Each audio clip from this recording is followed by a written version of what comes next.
छोटी एजुकेशन में आप सभी का आज फिर से स्वागत करती हूँ। तो लेसन प्लान की सीरीज़ में हम फिजिक्स, बायो और मैथ के लेसन प्लान कंटिन्यू कर रहे थे। तो आज मेरे पास मैम का एक फिजिकल साइंस यानी कि भौतिक विज्ञान का लेसन प्लान है।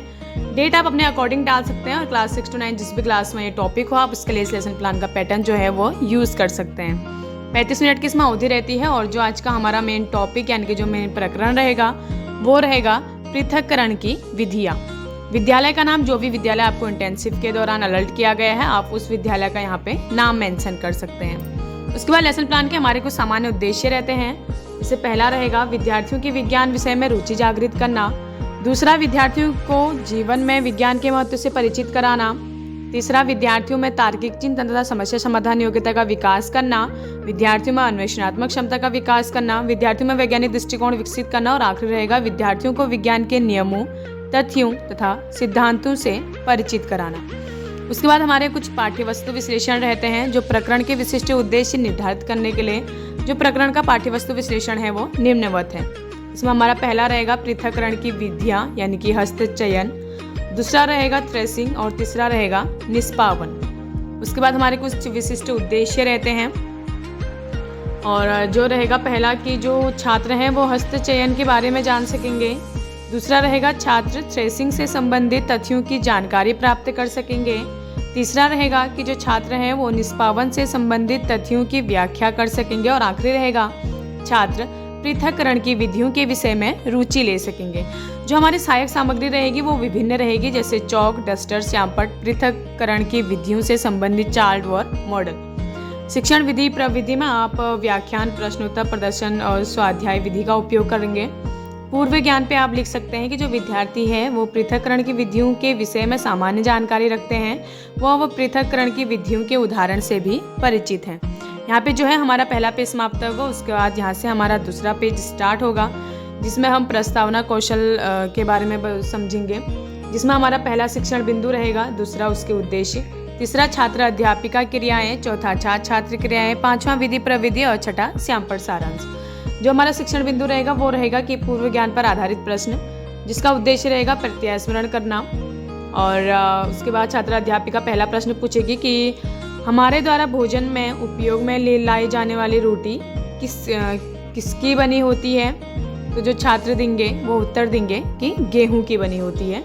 दूसरा प्रश्न पूछा जाएगा गेहूं को बिनने समय उसमें क्या किया जाता है। उसके बाद दूसरा प्रश्न जो छात्र हैं वो उत्तर देंगे कि छोटे छोटे कंकड़ और अन्य अनाज के दाने। तीसरा प्रश्न पूछा जाएगा छोटे छोटे कंकड़ व अन्य अनाज के दाने क्या कहलाते हैं।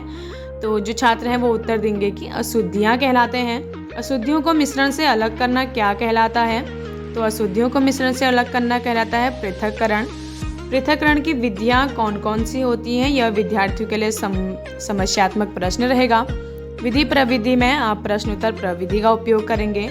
उसके बाद उद्देश्य कथन रहेगा कि आज हम पृथक्करण की विधियों के विषय में विस्तार पूर्वक अध्ययन करेंगे।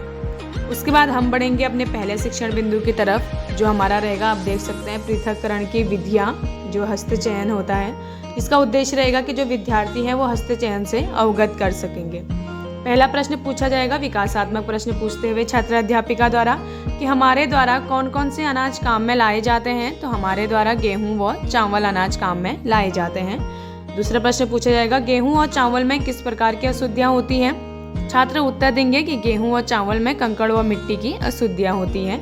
आखिरी प्रश्न पूछा जाएगा कि कंकड़ व मिट्टी को किस पृथक विधियों द्वारा पृथक किया जाता है।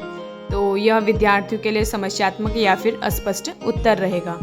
शिक्षण विधि प्रविधि में आप प्रदर्शन सह प्रश्नोत्तर प्रविधि का उपयोग करेंगे क्योंकि आप देख सकते हैं सहायक सामग्री के तौर पर यहाँ पर एक जो अनाज है उससे छोटे छोटे कंकड़ और अन्य अनाज के दानों को पृथक किया जा रहा है। उसके बाद छात्र अध्यापिका कथन में छात्र अध्यापिका द्वारा व्याख्यान किया जाता है कि हस्तचयन विधि का उपयोग गेहूं, चावल तथा दानों से कुछ बड़े मिट्टी के कणों, पत्थर तथा भूसे का पृथक करने में किया जाता है। ऐसी अशुद्धियों की मात्रा प्रायः बहुत अधिक नहीं होती। ऐसी स्थितियों में हस्तचयन द्वारा पदार्थों को पृथक करना सुविधाजनक विधि लगती है। तो यह विद्यार्थी जो हैं वो ध्यानपूर्वक सुनेंगे। उसके बाद यहाँ पे छोटा सा श्यामपट्ट लगाया गया है जिसमें लिखा गया है कि हस्तचयन विधि का उपयोग गेहूं, चावल तथा दानों से कुछ बड़े मिट्टी के कणों, पत्थर तथा भूसे को पृथक करने में किया जाता है। उसके बाद अंत में मूल्यांकन हेतु प्रश्न पूछा जाता है। इसमें पूछा गया है कि चावल व दाल से कंकड़ निकालने हेतु किस विधि का उपयोग किया जाता है। उसके बाद हम बढ़ेंगे अपने दूसरे शिक्षण बिंदु की तरफ, जो हमारा रहेगा थ्रेसिंग, जिसका उद्देश्य रहेगा विद्यार्थियों को थ्रेसिंग से अवगत कराना। छात्र अध्यापिका विकासात्मक प्रश्न पूछते हुए पहला प्रश्न पूछे कि अनाज कौन उगाता है, तो जो छात्र हैं वो उत्तर देंगे कि किसान उगाता है। दूसरा प्रश्न पूछा जाएगा किसान द्वारा अनाज का पृथक्करण किससे किया जाता है, तो जो छात्र हैं वो उत्तर देंगे सूखे पौधों की डंडियों द्वारा। और सूखे पौधों की डंडियों द्वारा अनाज का पृथक्करण किस विधि द्वारा किया जाता है, तो यह विद्यार्थियों के लिए समस्यात्मक या फिर स्पष्ट उत्तर रहेगा। विधि प्रविधि में आप प्रदर्शन सह प्रश्नोत्तर प्रविधि का उपयोग करेंगे। और क्योंकि आप देख सकते हैं यहाँ पे छोटा सा एक छात्र अध्यापिका द्वारा श्यामपट भी लगाया गया है, जिसमें लिखा गया है कि सूखे पौधों की हड्डियों से अन्न तथा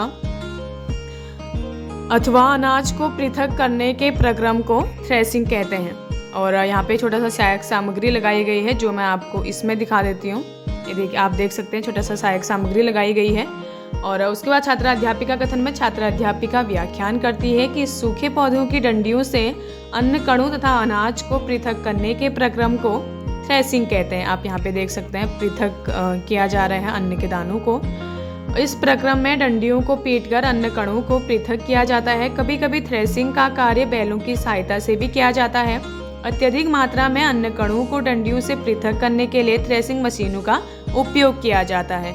व्याख्यान के बाद अंत में मूल्यांकन हेतु प्रश्न पूछा जाता है। इसमें पूछा गया है कि थ्रेसिंग हेतु आजकल किसका उपयोग किया जाता है।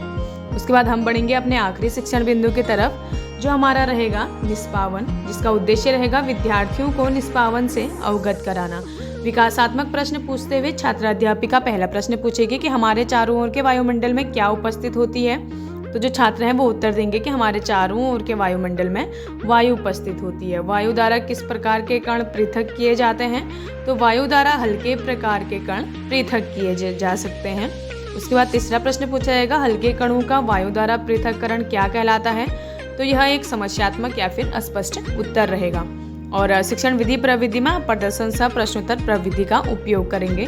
उसके बाद छात्र अध्यापिका कथन में छात्र अध्यापिका व्याख्यान करेगी कि किसी मिश्रण के अवयवों को वायु के झोंकों द्वारा पृथक करने की विधि निष्पावन कहलाती है। निष्पावन का उपयोग पवनों अथवा वायु के झोंकों द्वारा मिश्रण से भारी तथा हल्के अवयवों को पृथक करने में किया जाता है। सामान्यतः अनाज से भूसे को अलग करते समय किसान अनाज को ऊंचाई से गिराते हैं। अनाज भारी होने के कारण पास में गिरता है, वह भूसा हल्का होने के कारण वायु द्वारा कुछ दूरी पर अलग होता है। तो इसमें जो विद्यार्थी हैं वो ध्यानपूर्वक सुनेंगे। उसके बाद देख सकते हैं छोटा सा श्यामपट लगाया गया है कि किसी मिश्रण के अवयवों को वायु के झोंकों द्वारा पृथक करने की विधि को निष्पावन कहते हैं। और यहाँ पे एक सहायक सामग्री लगाई गई है, मैं यहाँ पे आपको दिखा सकती हूँ। इस तरीके से अनाज के दानों से भूसों को अलग किया जाता है और अनाज को इकट्ठा किया जाता है, इसे निष्पावन कहते हैं इस विधि को। उसके बाद अंत में मूल्यांकन हेतु प्रश्न पूछा जाता है। इसमें पूछा गया है कि निष्पावन विधि में किसका उपयोग किया जाता है। उसके बाद हम बढ़ते हैं अपने आखिरी पेज की तरफ, जिसमें श्यामपट कार्य एवं निरीक्षण का रहता है। इसमें छात्र अध्यापिका विद्यार्थियों को श्यामपट सारांश अपने अपनी कार्य पुस्तिका में लेखन को कहती है तथा कक्षा में घूम घूम कर कक्षा का निरीक्षण व विद्यार्थियों को व्यक्तिगत सहायता आवश्यकता पड़ने पर प्रदान करती है। उसके बाद पुनरावृत्ति प्रश्न पूछे जाते हैं। इसमें पुनरावृत्ति प्रश्न प्रत्येक शिक्षण बिंदु से लेने चाहिए तथा ये प्रश्न वस्तुनिष्ठ प्रकार के होते हैं। पुनरावृत्ति प्रश्न जैसे आप देख सकते हैं, पहला प्रश्न पूछा गया छात्र अध्यापिका द्वारा कि हस्तचयन विधि पर टिप्पणी लिखिए। दूसरा पूछा गया है कि निष्पावन किसे कहते हैं। तीसरा पूछा गया थ्रेसिंग प्रक्रिया का क्या उपयोग है, समझाइए। उसके बाद गृह कार्य दिया जाता है, यानी कि अंत में स्वाध्याय कार्य दिया जाता है विद्यार्थियों को। इसमें पहला दिया गया है हस्तचयन विधि पर टिप्पणी लिखिए। दूसरा दिया गया है कि थ्रेसिंग प्रक्रिया पर टिप्पणी लिखिए। तो यहाँ पे जो है हमारा लेसन प्लान जो है वो समाप्त होता है। और थैंक यू। वीडियो अच्छी लगे तो वीडियो को लाइक, कमेंट एंड चैनल को सब्सक्राइब कर सपोर्ट कीजिएगा। Thank you.